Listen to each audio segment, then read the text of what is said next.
This will be an attempt to drive up the mountainside. Get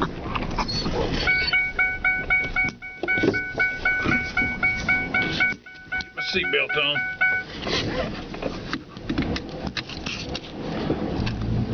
This rough road leads to where I lived as a child. Somebody got another truck on the road. I don't know, it's rather rough, and it was rough like this 60 years ago too.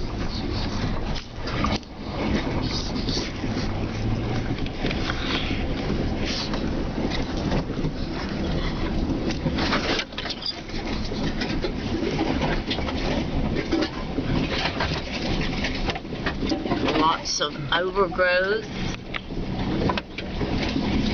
lots of wildflowers, but lots of thorny bushes too.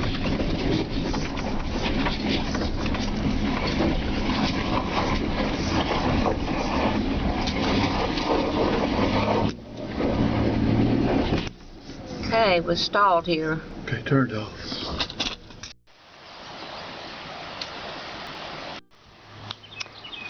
And right about here in this location would have been where we would have stepped off the road and made our way down the hillside over a path that led down to Dorothy and Sam's house. When you look through there, you can see how steep it is. And as we wound our way down, we got to the bottom of the path, and then we jumped over to the Uke Road, we called it, and their house set against the road down below. But this would have been the place that we would have traveled down.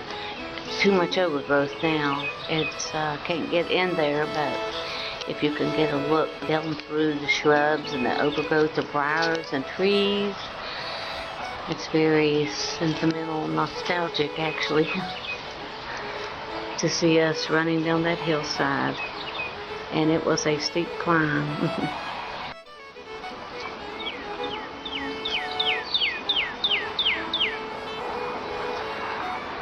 Getting close to the top of the hill here. The birds are out and happy and singing a lot.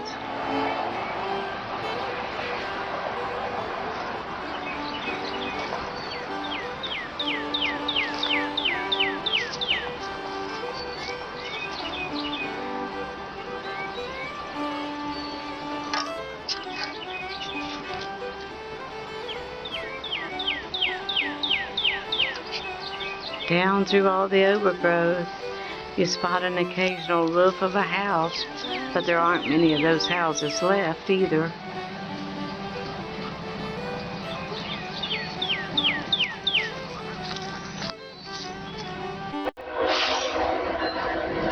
What is it, Rick? What is it?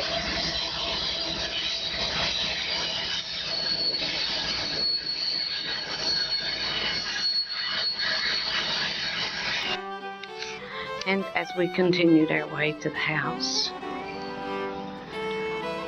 got a little steeper and a little steeper.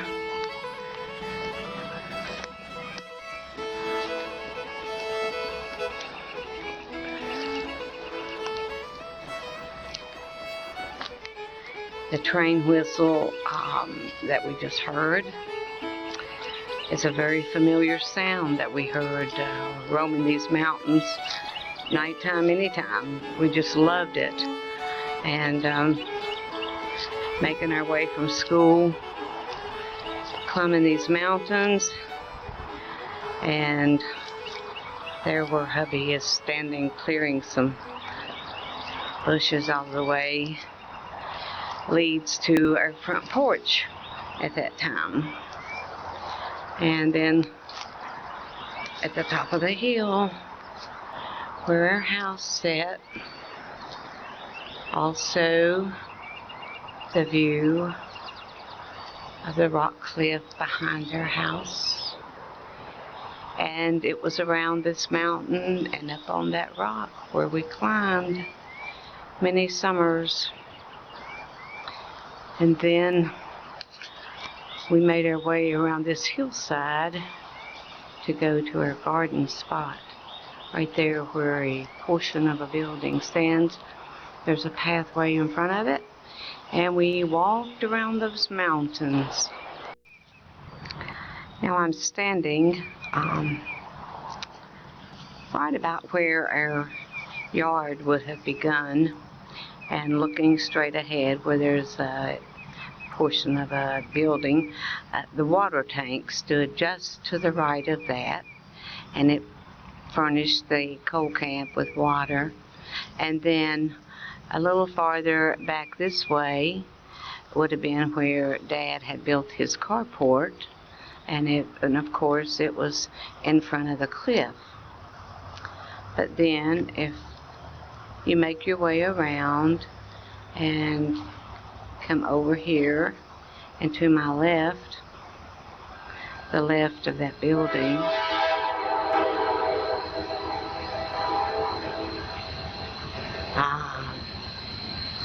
the honey echo of a train whistle. Yes, music.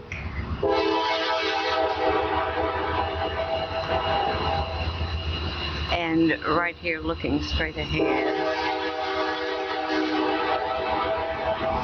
that would have been the area where the kids gathered to play marbles in the dirt. And then when they were finished, they would come over, of course, and walking into this direction would lead them to the wooden walk of the yard. And this would have been the way that they would have come, right through here, and then over to the house. There goes the shooting range to the community.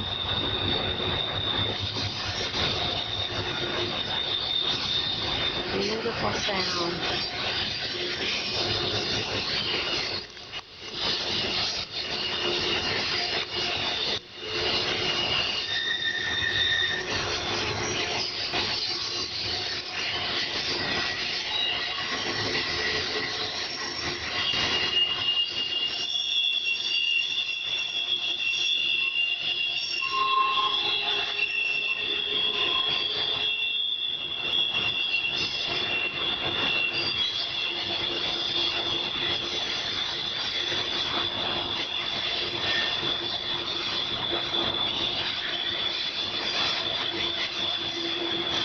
And you can see Elkhorn Creek through the woods there, looking down on the trench.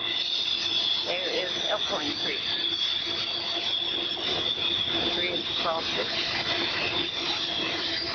Right about there.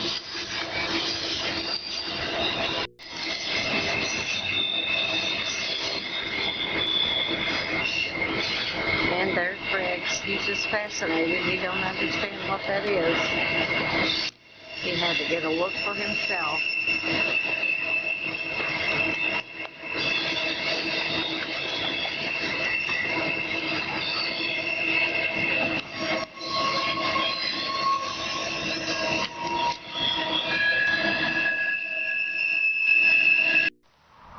This young tree here is the one that I'm wondering about, if it could be an offspring of the cigar tree that stood in our yard. And so it goes real high. It's a very young tree in comparison, and it goes very, very, very tall up to the electrical pole, to the sky. And I do wonder, is this the cigar tree that was blooming when we lived here? The one that I see in the background of my picture? I believe it is. At the base of this, what I think is a cigar tree, is a fresh growth, spring growth of flowers coming through. And I do believe that is the spiderwort plant. And I remember those. They are very familiar to me too. And another cluster of them is growing here. And like I said, I believe those are probably offspring of the ones that graced their yard when we were here.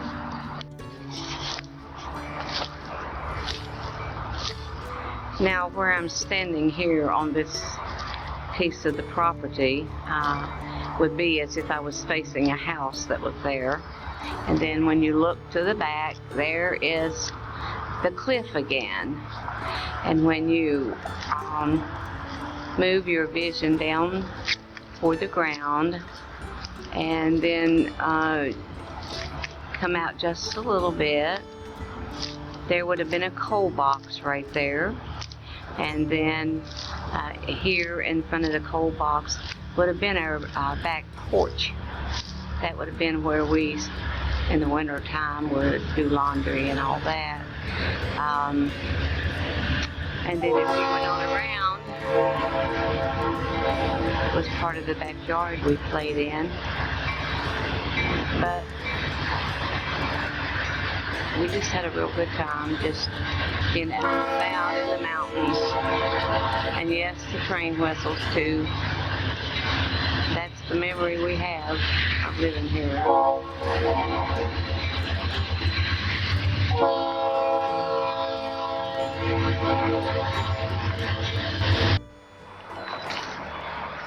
Standing on the hill where my house once sat when I was a young girl, looking down over the camp and the African American church down by the bridge is still in business today, singing and shouting. And this is just how the view would be up on a high hillside.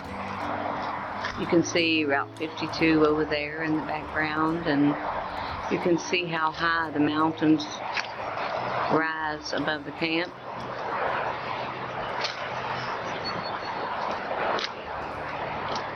Traffic is heavy today too. And there's the bridge over Elkhorn Creek. The hillside was steep.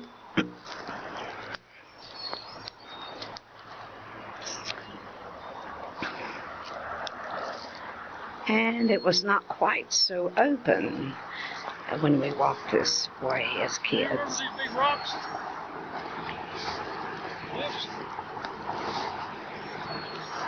It's kind of hard to navigate.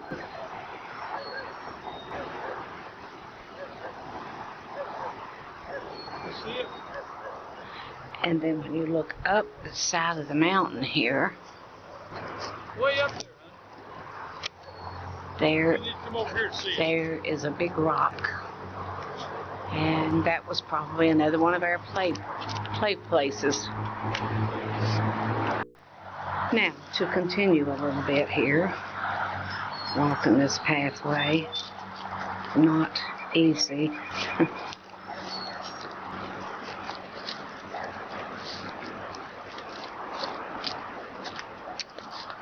There were lots of trees. When we walked this pathway, there are still lots of trees here. Not quite as many as it seemed back then, but lots of hardwoods were in here. And I can remember that clearly. And we were just on the side of the hill. We could roam here anywhere we wanted.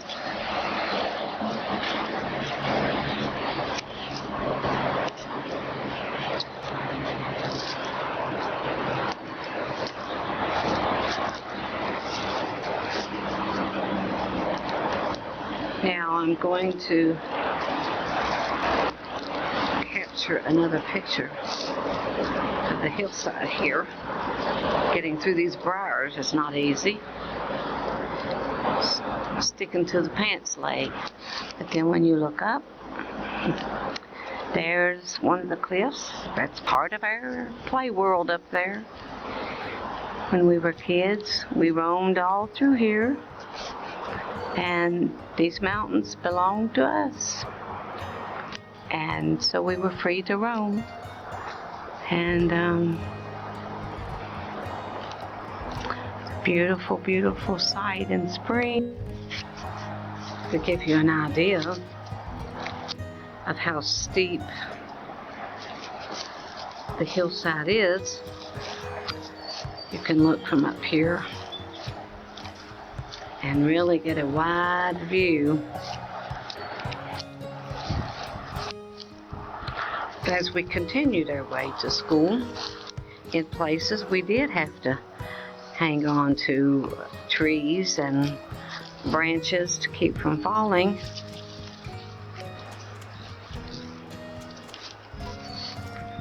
Or each other. So. Yeah, this opens up like almost like a road down through here. Okay.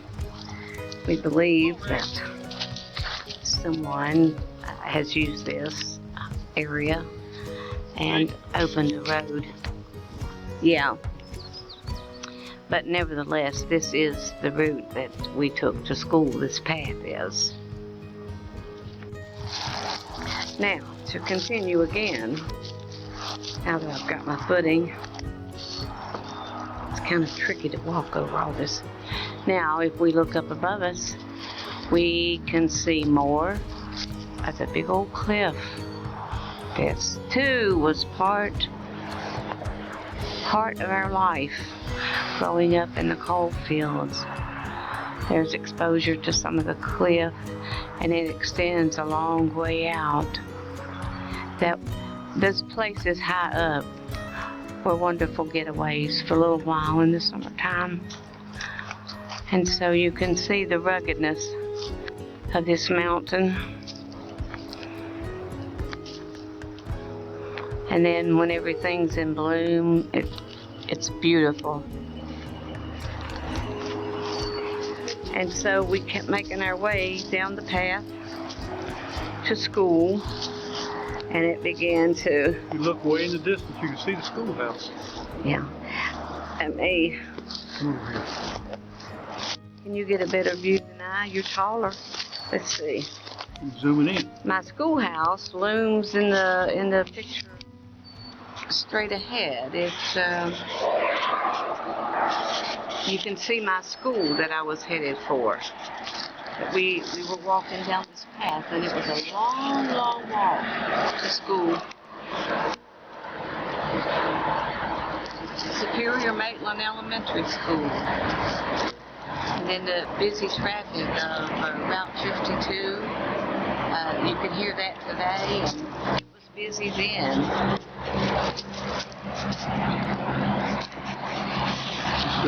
And as I've noted before, was a little challenge to walk over uneven surfaces like this. There's rocks and dirt and twigs and lots of tree growth. And I can remember as we walked down the hill, I would spot some trees along the way, like nut trees or wild apple trees, and there were hazelnut trees that grew in this area, and I found them fascinating. And cold. Look up the coal here on the ground. Coal. What? There's coal in the ground? Okay, yeah. And then you can see this another section of cliff right here jutting. Here's a lump of coal on the path that I walked, and underneath, I don't know what's underneath that rock cliff right there, but there's lots of common mullein growing on top of it. Those green fuzzy leaves, that's common mullein. And I do believe that these are raspberries too, growing wild all over the place. There are wild onions growing in patches. There's creasy, the wild roses, I guess they are, that were growing. But you can see the coal slack underneath our feet here today as we're walking. Yeah, there must be a seam of coal right here in the hillside that the path cut through. Yeah. Yeah, so that does indicate a seam of coal within this area right here. And the slack from that coal was awfully good to burn in the warm morning heater. Let's go home, guys. Let's go to the house. There's just lots of little tiny wildflowers growing. And this narrow path. And there's clusters where I think this must be a lot of spiderwort country and for natural growth, but it would be interesting to come back and see that in full bloom because there's lots of it. And so we continue, and we've already shown you where the school is, and so when you look straight ahead and what? Okay, we're going to have to leave and tell the story a little longer later on, I guess. But I would like to have been able to easily get in the woods and look at the vegetation that's growing and. That's recording. Yeah. So, but If you try and go around there, you'll follow the hill. as you can see, No. That's far enough. as you can see, the path continues on. A lot of my hillside that I walked has been removed, I believe. At least, The bushes going out over the path. anyway, there are lots of thorny bushes through here. But when we walked to school, it was a narrow path, but it was very clear where we were to step. No, you're going to fall down the hill. And now, right here is the idea of the coal slack that's visible. And that's the indicator. And right in the middle of that's a little wildflower growing. Honey, it won't focus that first. So, another view from on the hill here. And like I said, most of the company houses are gone. And there are a couple left. And people have, because of the flooding that occurred a couple of years close together, it wiped out most of the houses back in the early 2000s, I believe. And people that did stay or people that did rebuild decided on the mobile homes. And but there are 3 or 4 of the houses left in another direction that you can't see here. But you get an idea of our walk to school and the ground we covered. Now we've arrived back out on the clearing area where our house sat. And I just wanted you to get a view of what the mountains look like from where we lived. And across to the other mountain over there you could see a slight clearing. It's in that area, and down over the hillside we had neighbors that lived there that were good friends. And we made our way over there. We roamed the hills. Now, once again, I've already taken a picture of the cliff, but as we came out on the clearing here, you can take another look, and you can see what held up our mountains.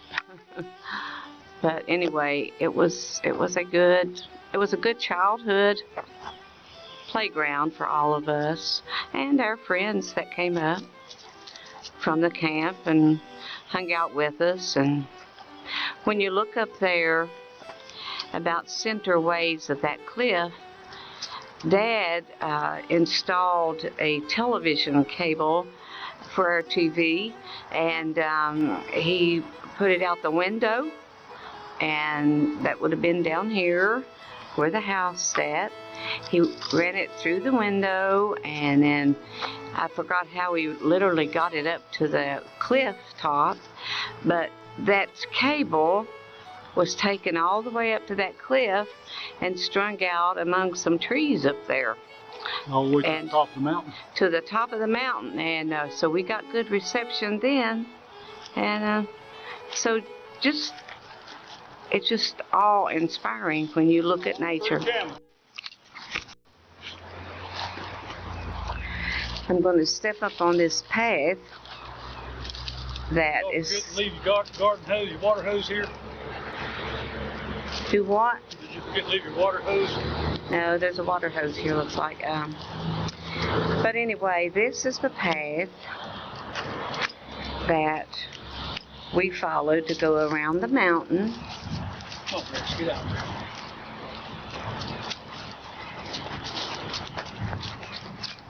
Actually, I had a workbench in here. People's initials in here, honey.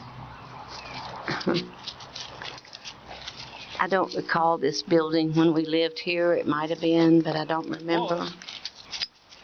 But This was for the water tank. It had to be because, yeah, there's the water tank There's where you shut pipe. the water off from the water tank. Yes, so there we go. It was here. I just didn't Look at the remember bench it. and somebody's initials on there.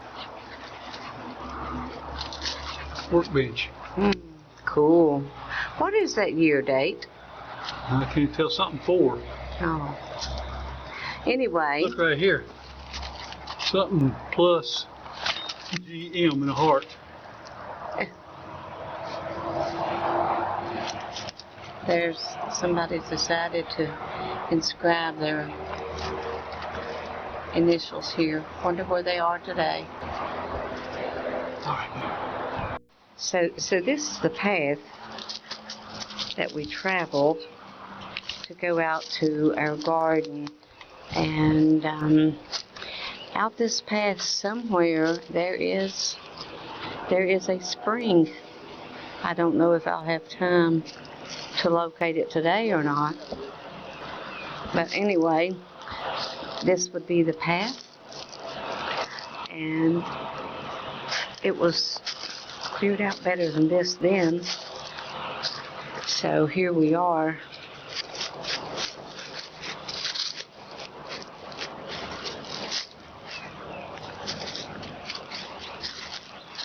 Just looking and just looking and looking.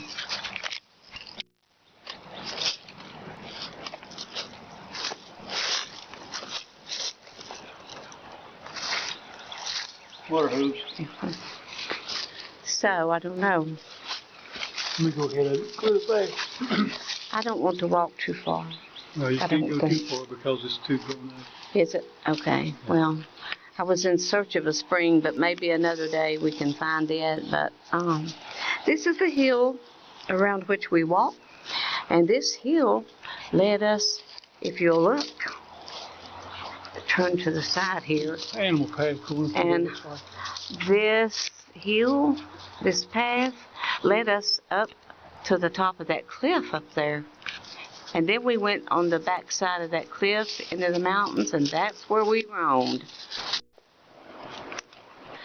Now, as I look upward through these trees yet to bloom, I see a clearing up in there, and I do believe that that's the spot where we planted our garden, because we had a big garden then, and it was really open to the sun and produced beautifully. So I do believe that that is the garden spot that we planted, and you can see on farther out the size of the garden planting would have been.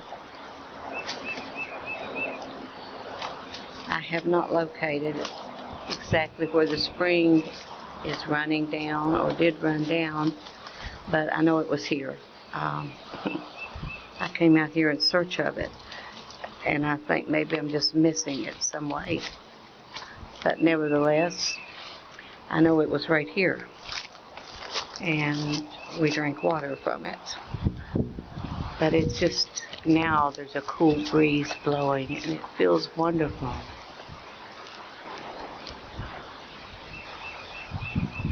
These mountains, these were our mountains. And now time has taken part in what nature is doing, and you can see some of the results of it. Logs that are down, covered in moss, but the wildflowers are still happy, and they're still growing. And it's a true picture of nature doing what nature does when left alone. And again, there's our garden spot. This building that was instrumental in providing water down into the camp through the pipe that runs through it. It's built of siding material like we had on our house. Okay, as I was saying, I had to stop to take the limb of one of these sticky bushes out of my hubby's t-shirt on his back. But anyway, this material that was used for building this little, I guess you call this a pump house, I reckon. But anyway, this siding is what was on our house that we lived in here. Same wood, and it was white, so this gives you an idea of what it looked like. And then the pump house, of course, is falling down, but you can see the workings of it and how it provided for the community. And there was a workbench in here, and it was all taken care of by the company.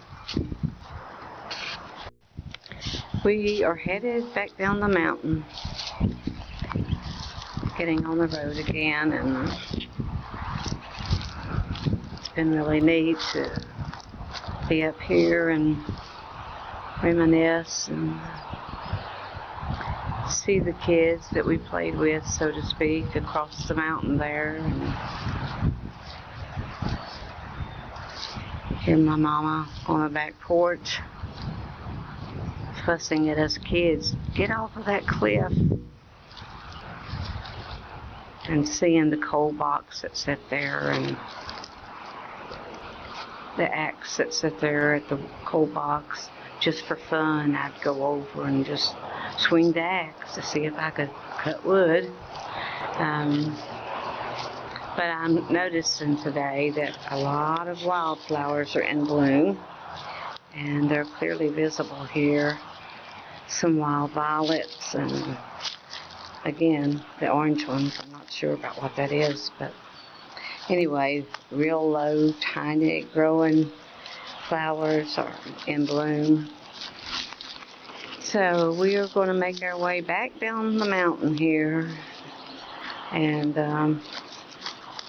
again, we have to navigate through lots of overgrowth and give you an idea of the steepness of where we walked going to school and coming back, and how easily accessible it was to just go to a path at the hillside and make our way down to Dorothy and Sam's house. It was so easy. The road below this road is the one that the coal trucks carried Red Dog on, taking it to the slate dump. And we called that the Uke Road. And I remember going down there from the path, and some days that you could see the water oozing from the mountainside, and it was making that dirt, the soil, real wet and pasty. And as it turns out, you could reach in and grab a handful, and you had modeling clay.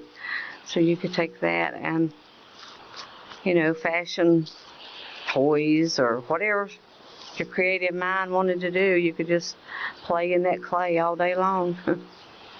But anyhow, everywhere we turned when we were in the mountains, there was something new. There were things to do. There were creative ideas and imagination stirring to what to get into next. And the mountainside over there, it's just now breaking out into bloom. There's some evergreens there. They weren't there when we lived here, I don't believe. I think that might be possibly reclaimed. But anyway, it just shows you what our mountains look like. And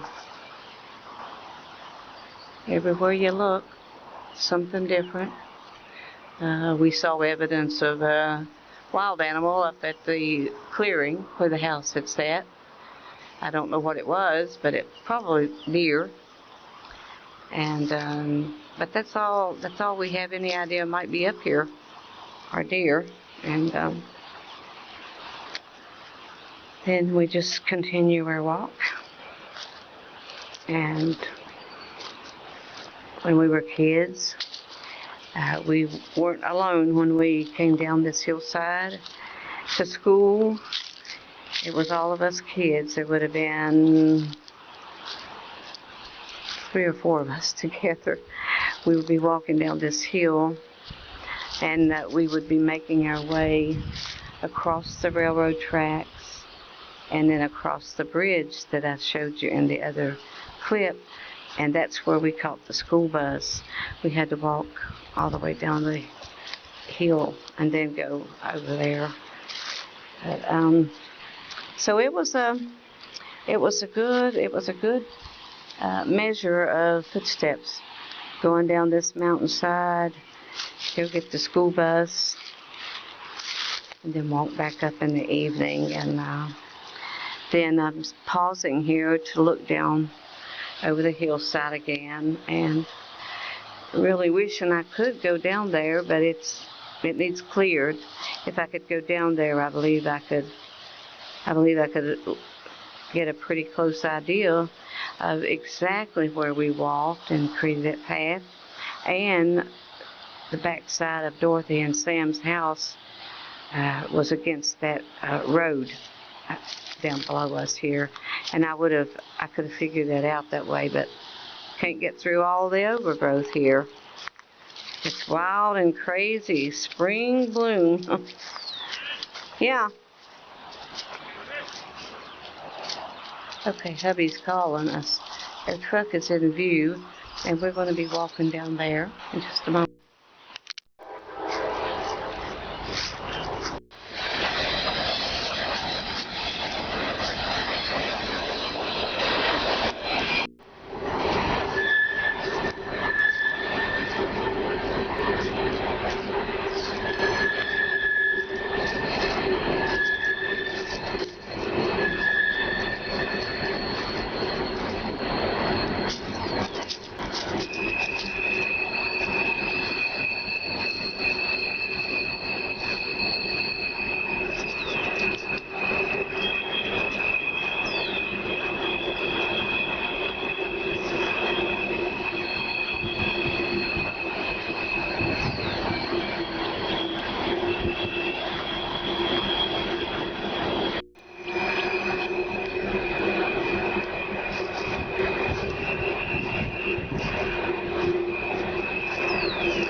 Looking over the hillside here is a good view of where the Ute truck is what we called it. Looking over the hill, this is the road down there that they traveled carrying the Red Dog to the slate dump. A pretty wide road then.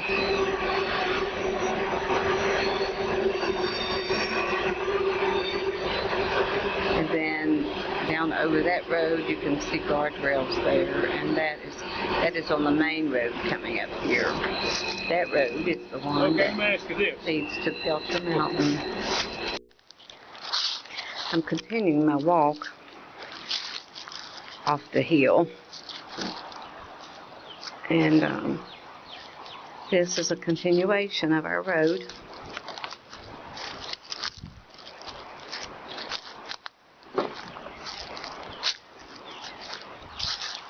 Again, you can hear all the signs and sounds of spring, blooms and bird chirping and bird songs. Beautiful and rugged. A little difficult to navigate through the briars, but it's just, everything is just, it just says spring, and time passages so clearly visible in the trees that are down, and many of the things that we knew and saw have been hidden over time,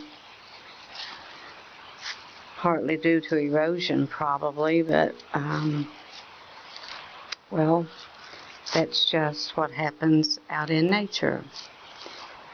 And but the path hasn't changed that went over the hillside. Just can't see it well. The road is still here, still very rugged. The clearing is obvious. And as I walk over this way, this is a road that veers off of our road from our mountains, and it's part of that road that I showed you a while ago, what we call the Uke Road, where the coal trucks carried the Red Dog, and that road crossed over our road, and it continues right here. And then this road leads to the slate dump, and it just goes on and on. Now I have set foot on the road that leads to the slate dump that the Uke trucks used, and there is a pool of water right here, and hubby says it's mine water, so there is a pool of water here, and it sure does. It sure looks cold. It's layered in the bottom with lots of dead leaves from fall's antics. And then the road continues again farther up. And at one time there were wild azaleas that grew up here. And I don't see one today, but nevertheless, but these mountains, they surrounded us. You can look and see what's happening in nature. Lots of rugged beauty here. And these trees are going to break out in beautiful bloom. I see what looks like lots of locusts. Not sure. I believe that slick bark is locusts. Maybe. No, that's not locust. That's poplar. That's poplar. And so anyway, these mountains are just, there's a slight breeze blowing down the mountain, and it's just real cool and refreshing. The sun has come out. It's been real cool today, overcast rather, but the temperatures have been pretty good, and now the sun has broken through, and there's a cool breeze here in this particular spot, and it feels very refreshing after being out all day and trudging through the overgrowth. So I'm going back down this. There goes a vehicle going to Belcher Mountain. I'm going to trudge through this. It's a little muddy here where I stepped on the road,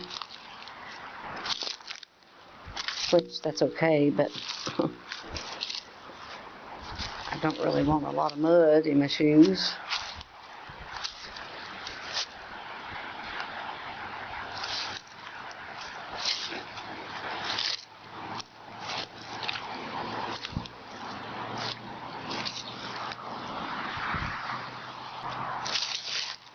Now, crossing over the road that leads from our house.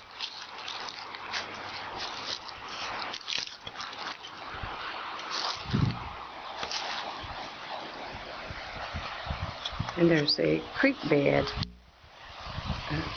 across the road and over against the mountainside. And I can hear the rippling of the creek bed making its way down, going through the camp.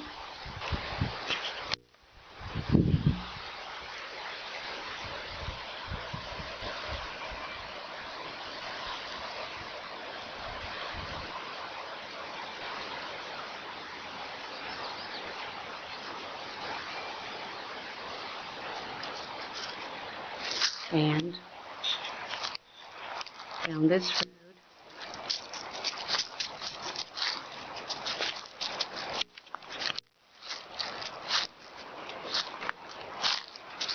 the road exits off onto the road that leads to Belcher Mountain. And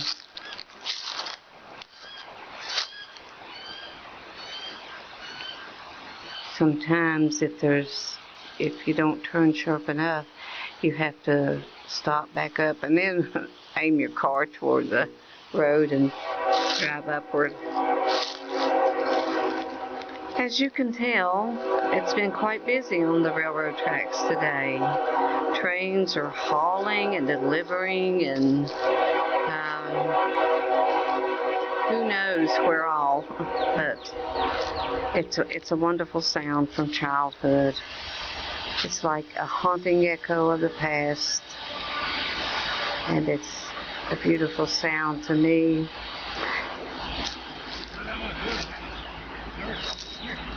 And so, if I go on down here, I'll show you where the road exits. It exits right there, and then you can see where there's a wide spot for turning around if you need it. And so, just another glimpse of my mountains in pictures. That's okay.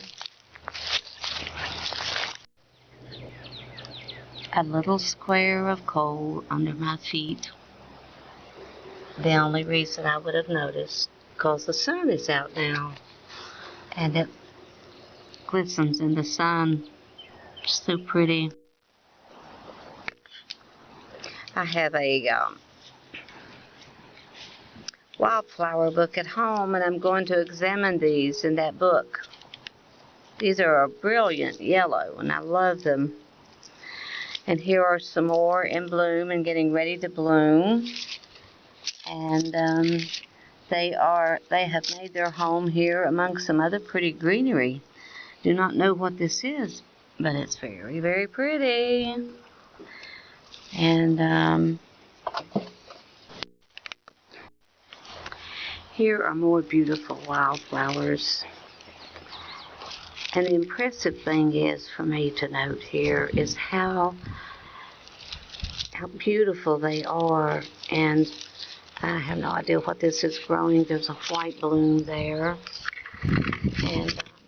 But to watch in nature, to see how that in spite of all the briars and the thorns and the bushes, they still, each spring, they show up, and they're just things of beauty for us to enjoy, growing right there and having to, I don't know if they have to push through to get their place, but they do a good job, and they are beautiful. And there are more. These are yellow-orange. The others were brilliant yellow. But right in the middle of all these thorny vines, they stand out. They stand out as what is beautiful. I caught a glimpse of a dark tree there. The bark is real rugged and looks like it has new growth coming from it. But in the background of that one tall tree that's so dark, I see a very stark white bark, probably a sycamore tree. And all of a sudden, I was thinking on what that could represent in this community, as in a lot of coal camp communities. We had black and white, we had other ethnicities, we had people from other countries, whether it's Greece or Italy or Czechoslovakia or Poland. For me, those two trees right there represent the diversity of a coal field, and kind of stirs you to realize just what it took to bring a livelihood and beautiful contributions and artistry of all kinds into the coal camps of West Virginia and my mountains. I just thought it was a beautiful representation, and it was so clearly obvious standing there.